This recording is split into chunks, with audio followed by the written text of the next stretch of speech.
శ్రీవారి లడ్డూను కల్తీ చేసిన వారంతా మూల్యం చెల్లించుకోక తప్పదని అన్నారు ఎమ్మెల్యేలు అంజిబాబు, బొలిశెట్టి, జిల్లా అధ్యక్షులు చిన్నబాబు. పశ్చిమ గోదావరి జిల్లా భీమవరంలో నిర్వహించిన సమావేశంలో పాల్గొని వైసీపీపై తీవ్ర విమర్శలు చేశారు. వైసీపీ నాయకులు రప్పారప్ప అంటే ఊరుకునే ప్రసక్తి లేదని అన్నారు. తాము ఒక అడుగు ముందు ఉంటామని అంజిబాబు హెచ్చరించారు. శ్రీవారి లడ్డూలో సింథటిక్ నెయ్యిని వాడి కోట్లాది మంది భక్తుల మనోభావాలను దెబ్బతీసిన వైసీపీ నేతలు ఇప్పుడు కులాల మధ్య చిచ్చు పెట్టే నీచ రాజకీయాలకు పాల్పడుతున్నారని మండిపడ్డారు. సొంత తల్లిని చెల్లిని దూరం పెట్టిన జగన్ ప్రజలకు మేలు చేస్తారంటే ఎవరూ నమ్మరని అన్నారు. ఎలా ఉంటుందంటే ఆ బుద్ధి పుట్టుకతోనే వచ్చింది. మీ ఆలోచన ఎప్పుడు ప్రజలకు మేలు చేయాలని కానీ ప్రజల్ని మభ్యపెట్టి మోసం చేయటం తప్పితే ప్రజలకు చేసింది ఏమీ లేదు.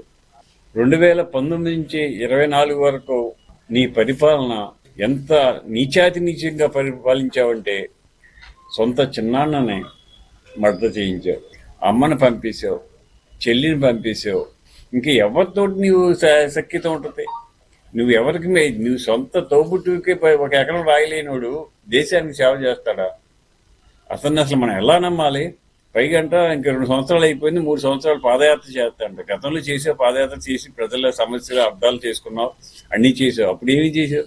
అర్థం చేసుకుని చేసింది ఏంటి? నువ్వు మద్యం మాఫియా. అది ఎంత విచిత్రమైందంటే ఈరోజు టెక్నాలజీ పెరిగి ఫోన్పే చేస్తున్నాం. మనం కాయగూరలు కొన్నా కూడా ఫోన్పే చేస్తున్నాం. ₹1 ఎవరికైనా ఇస్తే ఫోన్పే చేస్తున్నాం. సారా తాగటానికి మాత్రం ఫోన్పే కూడా కుదరదు, అంత క్యాష్ ఇవ్వాలి. ఆ క్యాష్ నెంబర్ 2 కింద ఆయన అకౌంట్కి వెళ్ళిపోవాలి.